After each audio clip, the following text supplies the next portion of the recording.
do ko munu mbu wele yere bole ko salafiya e ko cogo di ko bebe mo ka tugu ko wa ube fana ya damana firqarin la salafiya de lesiri dina yere lesiri de salafiya togote to kurate salafiya ye lesiri de nim mo min be salafu salu ka taboloka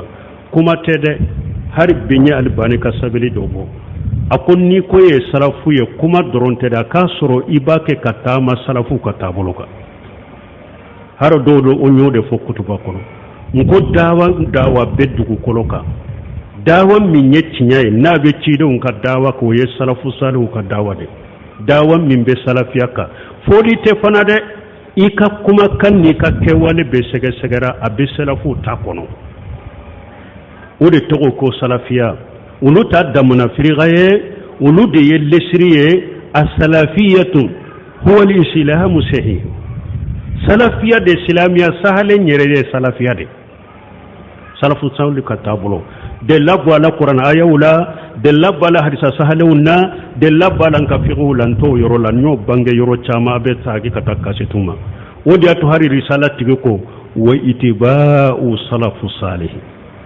wa iqtifa'u asarihim wal iqtida'u bihim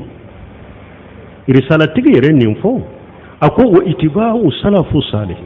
wa iqtifa'u asarihim wa du'a'u lahum ako salafu salihu ikatuko ewa iku kan nomuno bora ni siraminye uku kan nomina ni nyari sala kolonjede ni fiqi kalambaga munun ni alima munun ni malikiya munun be jamana kono ya nulu ko salafe ko pore bidiya do diplôme sugu jumambu bolo papier ba ka jiba kono dro papier do dilala ka dama ya do ka jifa kono ani kalan ko ni dina famu ni sariya do ni diplôme do ko kele hunte ni sariya diplôme ne di bolo ambe irisala min karo kolonje de ninya o ye salafiya de fuye wo itiba'u salafu salih akun katugu salafu salihu ko risala kolonje de ninya donc ambe min fo salafiya de lesiri ale de dina lesira wajibile be kay katugu salafu katabolo de ko as-salafiyatu firqatun najiyatun sa'a man sa'a wa aba man aba min yi mahmud amana jami ayat ewa fatawa li hamawiya bun taymiya ka kitabin na ya sarahu hamawiyatul kubra tumami ayo sarahu ayafu akono ako as-salafiyuna namu as-salafiyuna hum al-firqatu najiyatu sa man sa wa aba man aba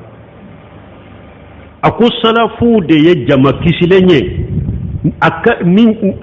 adiyara minye amadiya minye min banna min ewa mabawo salafiyu ulu de jama kisilanya donc a wajibilen bi kade ka kanute de a wajibilen bi kade ka dambe kata salafu de mai ka fara salafu de ka sai munun ka salafi haqiqa ni dala foli tade